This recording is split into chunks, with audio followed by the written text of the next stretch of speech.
I was in the I was following the All In Summit. If anybody watched the podcast, I've seen that Elon Musk joined from his airplane using Starlink. This is not as cool, but Brad, where are we calling you from? Where are you now? I am in Las Vegas. I was speaking at an event last night, and my hotel Wi-Fi just cut, so I'm on my phone. I apologize. Hopefully, this holds up. You may not know, but I 3 years ago moved to Las Vegas. If you need a place to crash, I have a really nice house. So just talk with me later. The internet is great, and I have Starlink as a backup, by the way. So I'm so terrified about no internet. I have Starlink as a backup. So Brad, maybe just the first question, just introduce yourself. How do you get into working as a chief operating officer for the hottest company on the planet right now?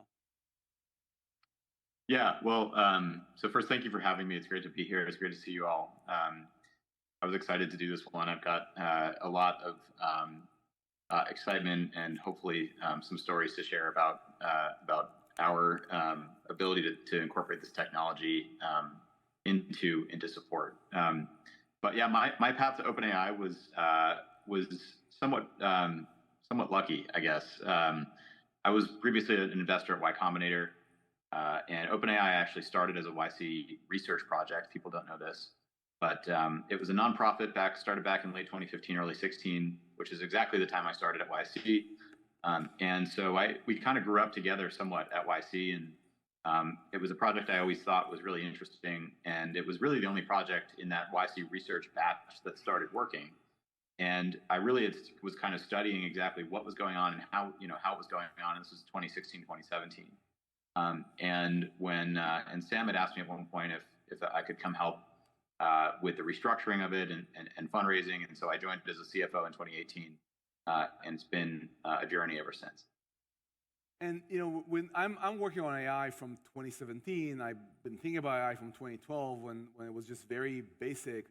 But it feels to me that the world discovered AI on November 30th, 2022, which somehow the date is engraved in my brain.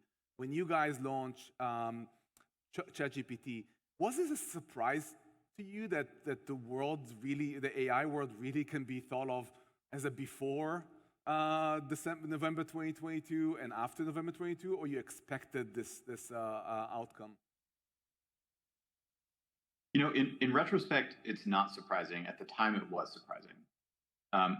And what I mean by that is, so ChatGPT is a GPT-3 class model, and the only thing that we did to it that was different than our base GPT-3 model was we made it slightly better at talking to people. We made it better at dialogue, but it was the same kind of underlying intelligence.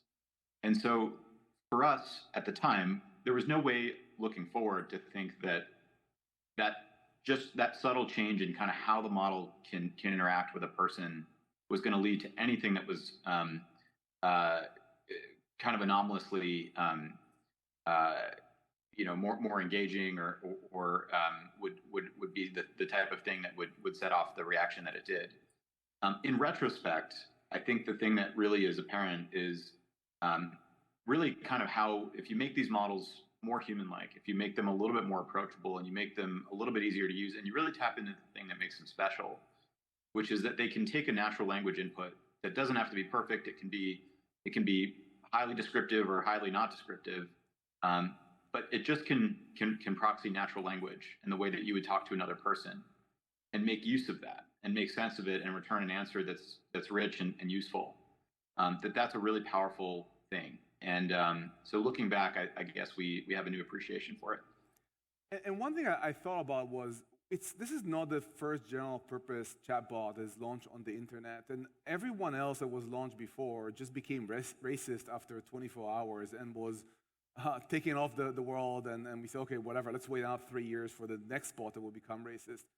How did you prevent ChatGPT from becoming one more general purpose bot that just learned to become racist after a few days and become useless because of that? Yeah, so this really goes back to OpenAI's mission, which is to build artificial general intelligence that's safe and benefits all of humanity. And we always underscore the safety part of our work. We spend probably half half of our amount of time that we spend training the model, doing kind of equal amounts of work on the safety side. So GPT-4 is a good example. When we trained GPT-4, it took a few months to train GPT-4. We subsequently spent 6 to 7 months just making GPT-4 safe.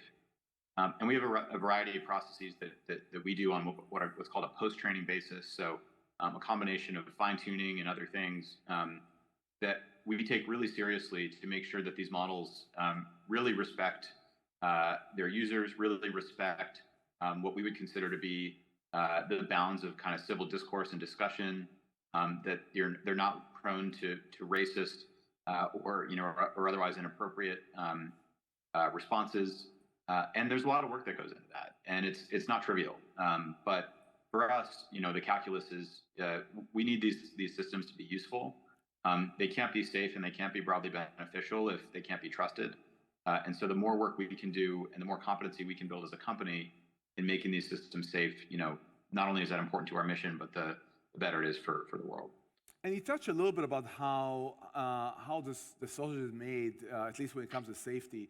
If you need to explain to a layperson that doesn't fully understand AI, how this magic is created, because this definitely feels to many people like magic. I snap a picture and I see something, or I type something and I get an answer which sounds human-like, or this very smart human-like. How does it work? Yeah. Well, so now I feel like I'm being treated like ChatGPT. Explain this to me like I'm 5. Yeah. But the simplest way to think about 5, 12. Yeah, there you go. It's kind of like having kids.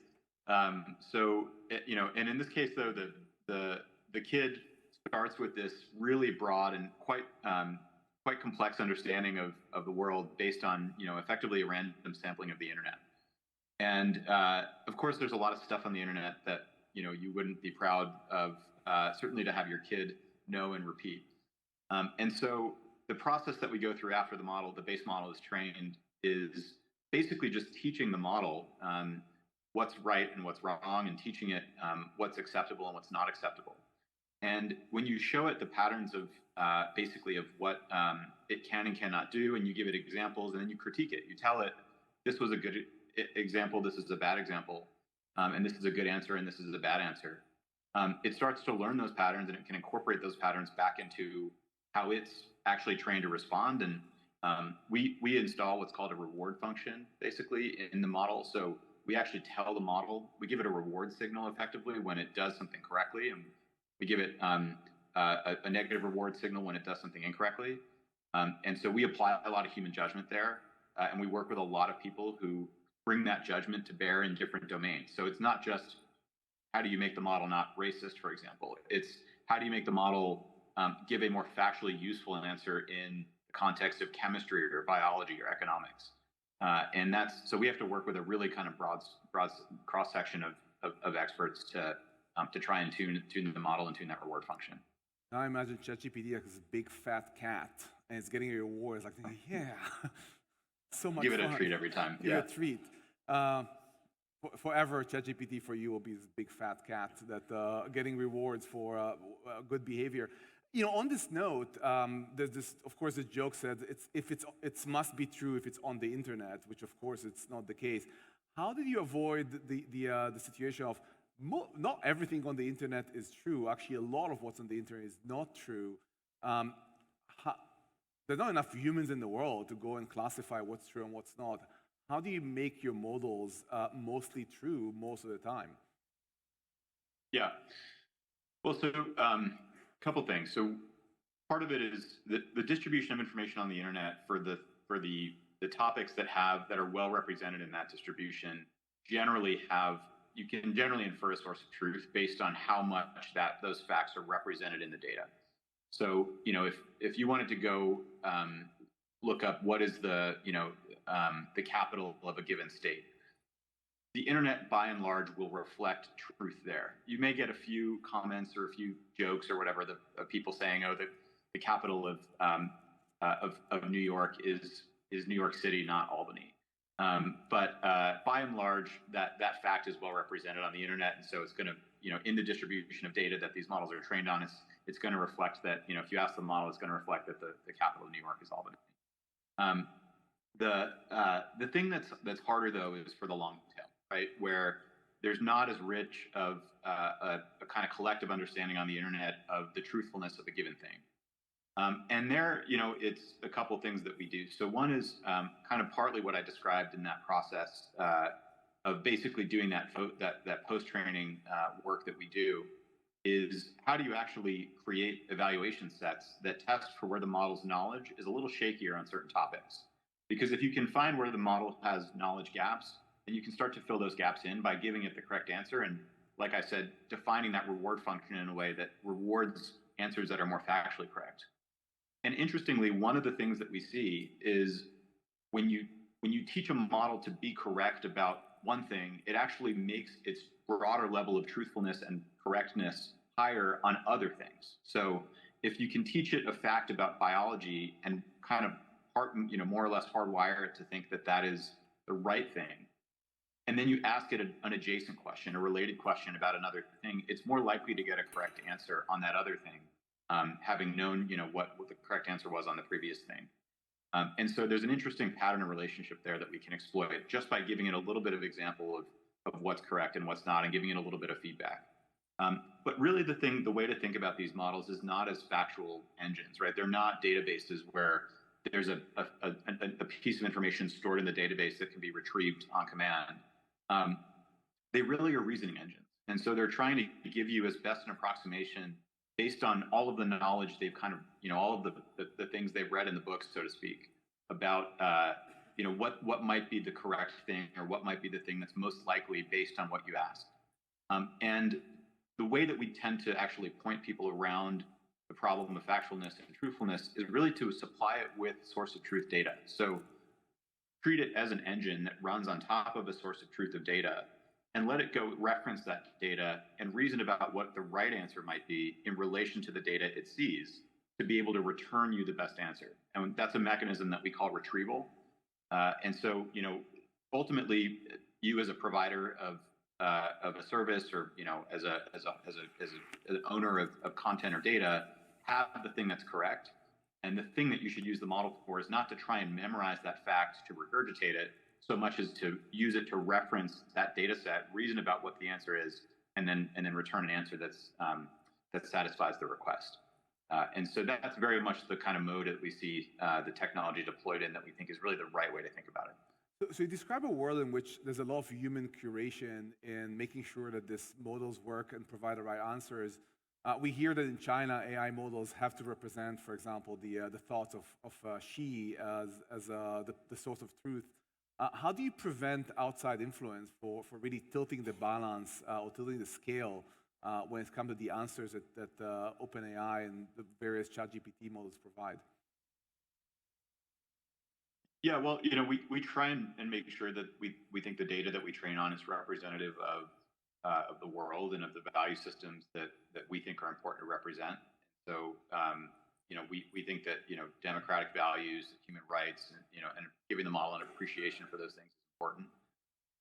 And so that all goes into the pre-training process. But, I think you can always, I kind of look at it the other way, which is you can train these models on a lot of data, and they're going to reflect that data. When you want them to behave a certain way, it's almost always a post-training process. It's almost always a way that says, okay, the model has this very big and raw intelligence. How do you start to narrow that intelligence so that it's really only applied or expressed in a certain way?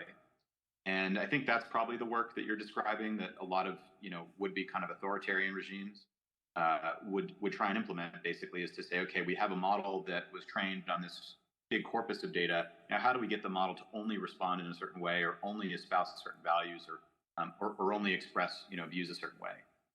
And that's something that we think is bad, and we want to give individuals more control over how the models, relate to them and express their values and reflect their values and their worldviews. The idea that kind of a centralized source of truth, basically, or a source of control of that is, of how those models respond in the broadest sense is something we don't stand for. Cool. Okay, we're 15 minutes in. I'm in my question 3. It was interesting. I got a lot of new thoughts based on your answer. So That's cool. But you've been out in the open for now 10 months now, getting tons of usage on ChatGPT on the web, which I'm sure all of you tried, but also through companies like Replica and many other companies that use your APIs to get access. What have changed in your vision since you launched based on all these learnings that you got in the last 10 months? One thing we have a new appreciation for is well, one is how like wide and messy and diverse the world is, and then also how generalizable these tools are to being applied to problems in every corner of the world. I was talking to Amy Hood, who's the CFO at Microsoft, the other day, and we were talking a little bit about how she's seen the Azure platform grow. And if you think about it, Azure really, any cloud really is just compute, right? And it kind of is the most general level of infrastructure of technology. And I was asking her, if she was surprised at how large that business had gotten. She was surprised at how large it had gotten, how fast it had gotten that large. And she said at first yes, but in retrospect no. And the reason is because of how big the world is and how messy it is. And if you can take the really, really general tools and apply those tools to solving any number of problems and give people the mechanisms and the means and the primitives to go combine and recombine those tools to point it at the problems they care about, people will do that. And I've always really held that dear somewhat as a kind of philosophy for how we build OpenAI is really we're tool builders. It's how do you take these models as a new tool, expose to people the ways that they can use those models to be applied to a problem. And then, let the world have at it and give people an opportunity to go pull the models and the intelligence layer into the things they care about. And so whether it's support or whether it's sales and marketing or finance or software engineering or creative arts, these are all places that we've seen the models applied and where we've seen fairly dramatic impacts in some places and where I expect, we ultimately will see a lot of development in the future. And when you launch ChatGPT, the only way to interact with the model was just typing into it. Now, I don't know if you guys have noticed, you can upload an image and ask it questions. I tried last week I made a really nice challah for the holiday, and I uploaded the image. Hey, can you give me a recipe from that? And it gave me a recipe. Mine was still better, but at least it gave me a recipe. And you can interact with it using voice. When you think through the future, this is all available today, and you can try it out. What are some other ways that you'd be interacting with a machine? I think it'll be a combination of all of the, basically all of the senses that we have. And so, the ability to speak to it and have it speak back to you, in a very conversational and fluid way feels like it's going to happen fairly soon. The idea that it should be able to see what you see and be able to interpret the visual world the way that you interpret the visual world is correct. And I think that, that's an important unlock and a superpower that these models have that is not really yet appreciated. We're really excited to roll out GPTV as widely as we can roll it out. It's probably the most amazing thing I've seen from this kind of current era in terms of how these models work and how they can reason about visual imagery. And then you start to think you can extend that to other things. You can extend it to audio inputs. You can extend it to code inputs. You can extend it eventually to video inputs. And it gives these models really a very vibrant, sense for the world and how to engage with it the way that we engage with it. We see things in motion. We see things in color. We hear things. And we read things.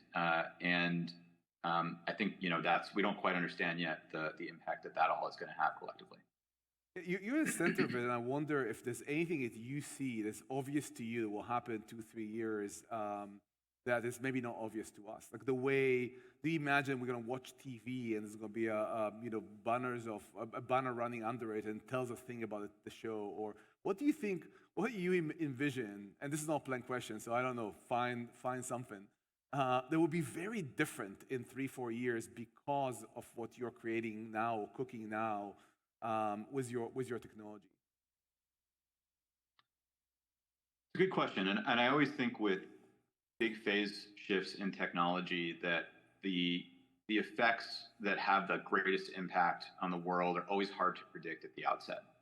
They're always second and third order effects that are the kind of non-obvious things that you can kind of intuit, you would intuit when you first see the core capabilities of the technology. So one example would be like in the internet, if you had asked someone in 1990 to have predicted, the rise of social media, and then the kind of subsequent impact that large, global scale social media companies would have on elections and on, the social discourse and all of that, I think it would have been hard to have seen that. It reminds me a little bit of the meme of the guy that kind of is knocking over the first really small domino, and then it kind of escalates all the way to the super large domino. That's somewhat how I think about kind of how these things work. But for us, I think the thing that kind of comes to mind is just the interaction model that people have with technology is going to change. And I think in some ways it's going to be really good. I think it's going to knock down a lot of barriers to access. It's going to lower the cost of access and the cost of quality in what people can do with tools like this. Meaning, for example, if you can use these tools as assistive in a healthcare capacity, in areas where there's shortages of doctors, you now can provide fairly high quality healthcare to more people at lower cost. And I think that's something that's going to be a positive second order effect. Now, a second order effect that may not be as positive or may not be as obviously positive is that people will have, I think, relationships with these tools that are in some ways emotional, right? I think these tools will get really good at being able to, unfortunately, manipulate people. And so how do you build the safeguards in to make sure that these systems, A, don't have that capacity, and B, that there's clear demarcations for when you're interacting with an automated system, an AI system, versus when you're not, and to make sure that the nature of that discourse is healthy and productive. And I think these are just antibodies that we're going to have to build up as a society.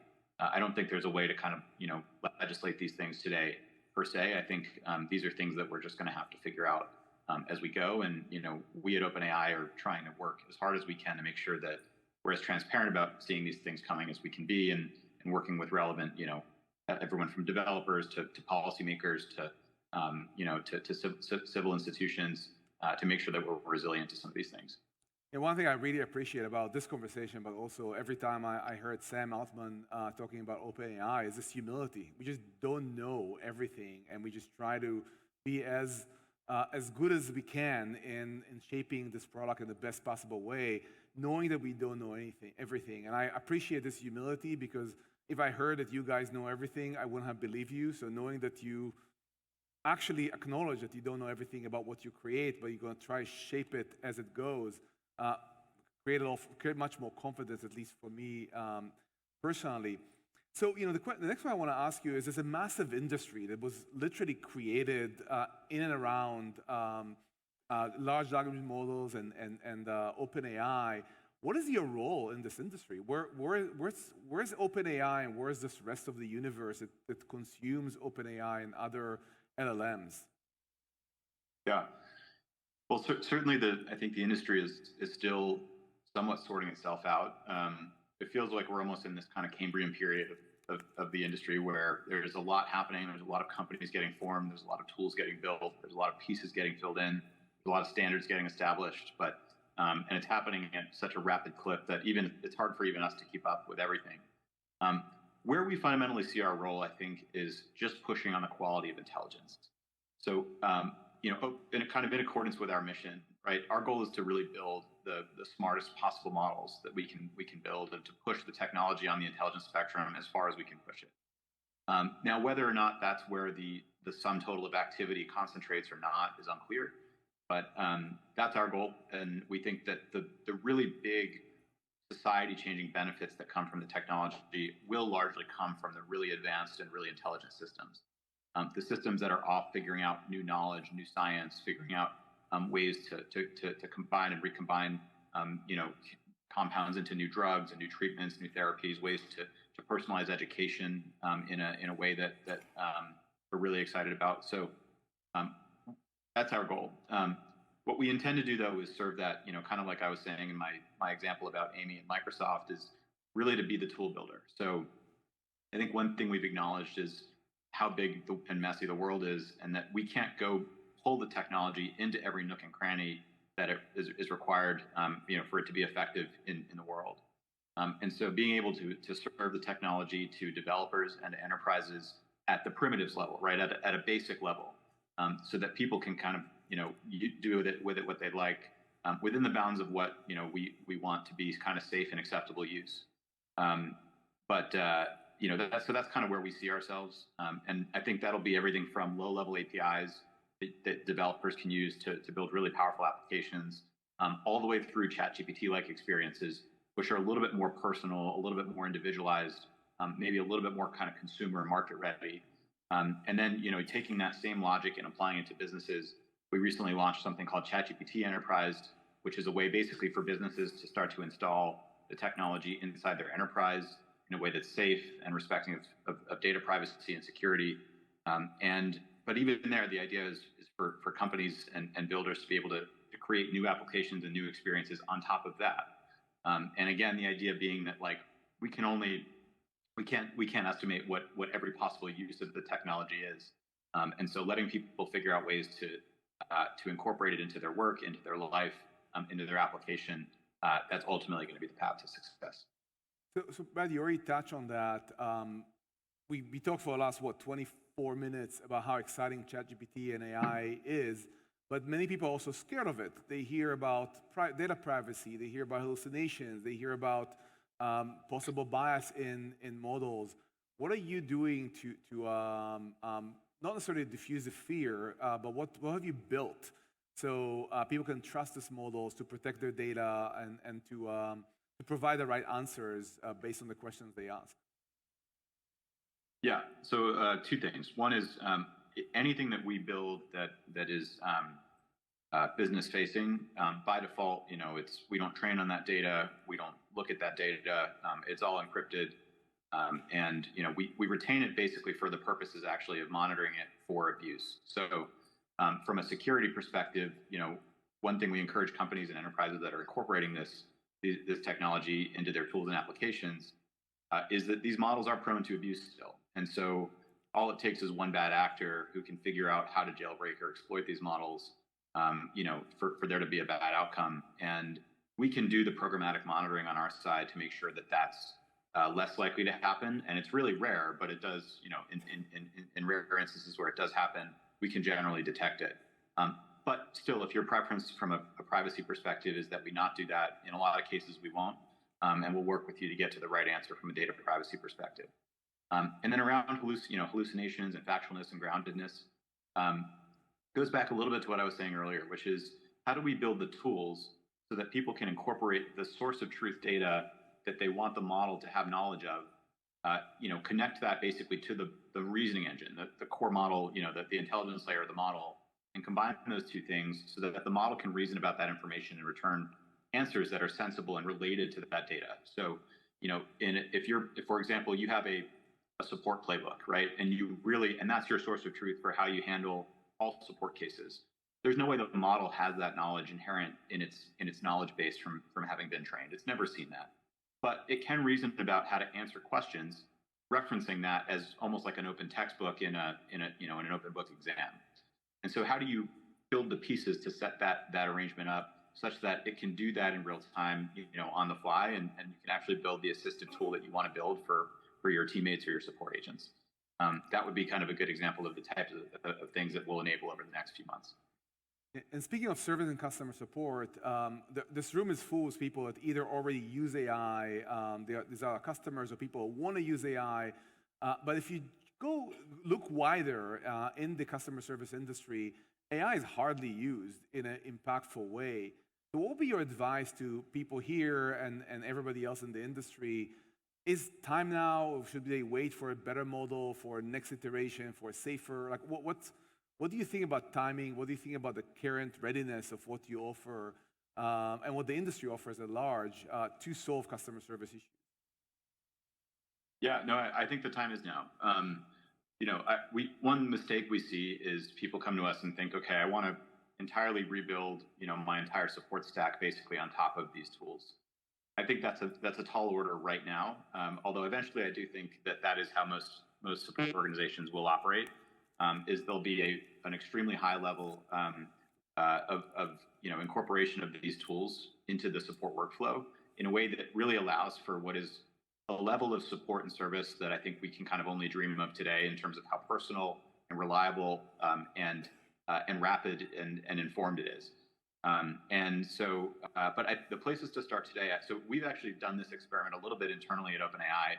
There's a funny story here. So when we launched ChatGPT, one of the byproducts of launching a product that gets to that scale that quickly is you end up with a lot of support tickets. There's a lot of people who email in and want to know answers to questions. They are not sure exactly how they got locked out of their account, because they forgot their password or whatever the thing may be. We ended up with hundreds of thousands of these tickets. And we had a really, really small support team. We had I think something like 3 or 4 people on the operations side. And then, basically a handful of folks that we worked with on an outsourced basis. And so no one was prepared for that avalanche of tickets. And one of the things that we did was we really kind of started from scratch and basically said, how do we use GPT-4 to start to solve this problem? And the first thing we did was basically use GPT-4 as a really effective classifier. So one of the things that GPT-4 is great at is it can, given a set basically of possible issues, it can read an email or a ticket and infer based on the tone and context of that email what issue that ticket is related to, even if that issue wasn't explicitly stated in the email or the ticket. And so we got to this really rich classification. I think we had an ontology of something like 50 different classification categories. And that actually let us start to parse that big bucket of tickets. And then we actually could use GPT-4 to start to write programmatic responses to some of those tickets. We could actually use it basically as a routing agent for certain tickets that required more of a human touch, that are high severity tickets. And that's actually the system that we're continuing to build on today.